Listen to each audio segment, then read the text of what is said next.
Like a train. This year we ain't taking no losses. It's all about making the game. I hear a lot of trash talk. He call himself making a name. I put on the Jets. The coach regret even letting them stay in the game. See my route took a tumble.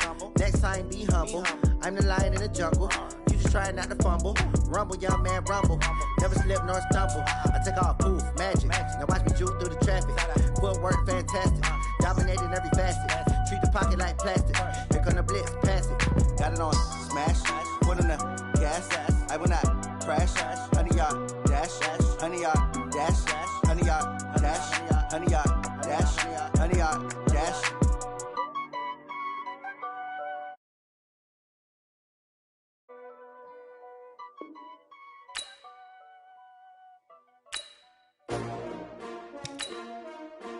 S-T-R-O.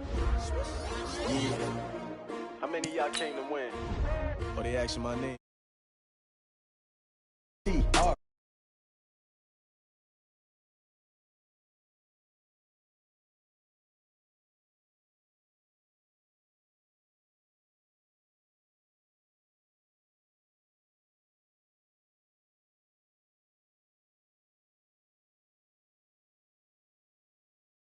Lifting up, never not on my grind. New York City time, another brother better, you will never find.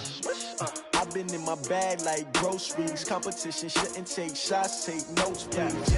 Reporting live from the winter side. Ready to try, keep a different vibe. Is you down the ride, never tired. You will never know, you ain't never tried. Work it out, hit the gym, hit the field. Hey yo, I need that. Big chips, man, I need that. Hustle hard, on the job, you can see that. On my head is real good, we don't need your feedback. They clear the way with my crew coming through. What I do? EA Sports coverage of the NFL takes us to the Valley of the Sun at State Farm Stadium here in Glendale. Nothing like the fanfare of introductions to an NFL game, and that was in evidence a moment ago. Fireworks, pyrotechnics, you name it. This crowd is ready as their guys get set to match up between the Seattle Seahawks and the Arizona Cardinals. This is taken at his 4. Oh, he's got some breathing room. And now off to the races, down the right side. Touchdown, Cardinals. Call that a 96-yard house call on the kick return as his guys are able to strike first here in this opening quarter. So a heck of a start to this one. We haven't even gotten settled in already in the end zone on the opening.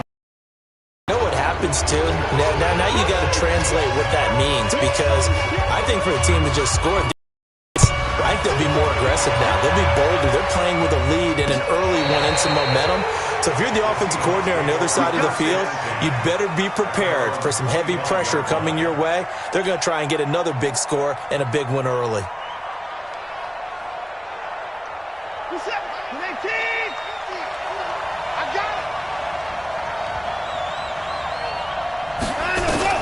On 1st and 10, Watson.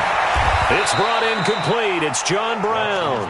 4 yards the result on the first play from scrimmage. Second down. They've got good playmakers on the offensive side of the ball. I don't know what happened last week to really hurt their performance and hold down their production, but I would dare say that this week in practice, there's a lot of talk about how they're going to increase their proficiency. And that was a good start getting the playmakers involved. You mentioned that to me pregame. That's what they did there. Yeah, I think a lot of people think the coaching staff really gets on them, and that's how they motivate them. Most of these guys are self-motivated. They have a lot of pride in their performance. Eluding the pressure right. He'll have a first down past the 40. And Tate's got it as they finally wrangle him in at the 48. A good pickup there of 20 yards. Set, 19. Mike, number 53. Mike, 53. Let's pick it up. It's out of time, guys. Out of time. Let's get off the field. On first down, Drake. And he'll lose yardage here. Back at the 47. It's a loss of a yard there, and now second down. Plays like we just saw there, that's why they're up right now. And the defense, they're doing their job. Yeah, it starts with the guys up front. So when you talk with GMs who are putting together a team, a lot of them say we're going to build from the inside out, because if you control the line of scrimmage, you control the rest of the ball game, and that's what we're seeing here. They're actually playing in the offense's backfield, not necessarily just playing at the line of scrimmage.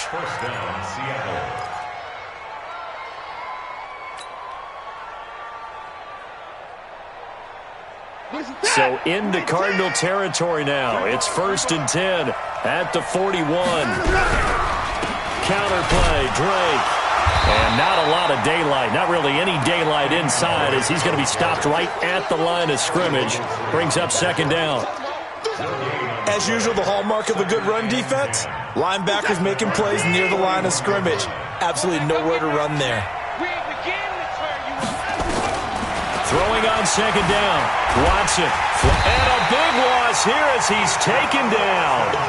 They just gave up a sack there, and if I'm not mistaken, they gave up 4 last week, didn't they? Yes. And just looking really porous, aren't they? They really are, and I'm wondering if they're going to have to start thinking about keeping the tight end in, maybe a back, someone to help assist, because... And the pressure gets to him again. Carlos Dunlap, the Florida Gator, chopping his way to the quarterback. And, Charles, part of the reason they lost last week, they didn't have a single sack. Well, they changed that quickly. But did they ever? And it was something they talked about with us extensively. They needed to get pressure. How were they going to get to the quarterback? Obviously, they schemed themselves into a great play, didn't they? Call it a 48-yard punt. Give them 9, though, on the return. And the Cards will take over 1st and 10.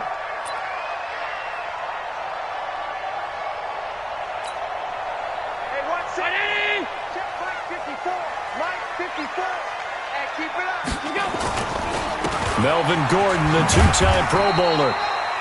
2 yards on the pickup there. It'll be 2nd and 8. They tried a quick hitter inside, but that one was swallowed up because what they're hoping, those big defensive linemen will take the bait and move laterally and open up a crease that they can run through. Didn't happen on that play. Watch the screen. Watch the screen. From the 29, Allen. And this one incomplete. Too much contact to hold on to that one, and it's 3rd down. Used to have a coach used to tell us all the time, those scouting reports aren't just to use up paper, guys. Well, nowadays, you know, we're watching a computer screen, right?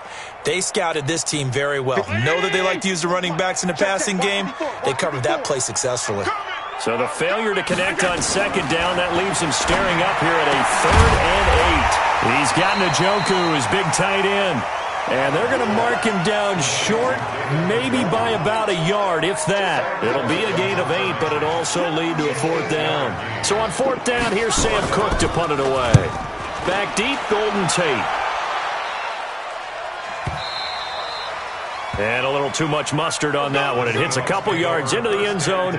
A missed opportunity there maybe to pin him back. Coming to the line here to begin their next drive, the Seahawks offense. The crowd maybe losing just a little bit of the edge after back-to-back punts. They want some big play. And he can't find anywhere to go with it, and he goes down. Alec Ogletree able to run him down for a loss of a yard. And that is the 3rd sack this offensive line has allowed in this first quarter. Yeah, that puts him on pace. Let me do the rudimentary math here. To be sacked 12 times in a game, I know he's not going to go for that. I wonder if it's going to reshape what they decide to do on offense in terms of play calling. Well, I can tell you what, when he popped up, shaking his head, frustrated right now behind center.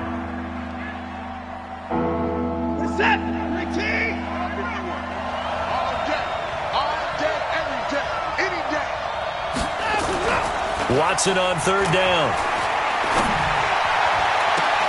He's got his man. It's Andrews. And he'll take this to the other side of midfield before going out of bounds. They give him 27 yards on the 3rd down conversion.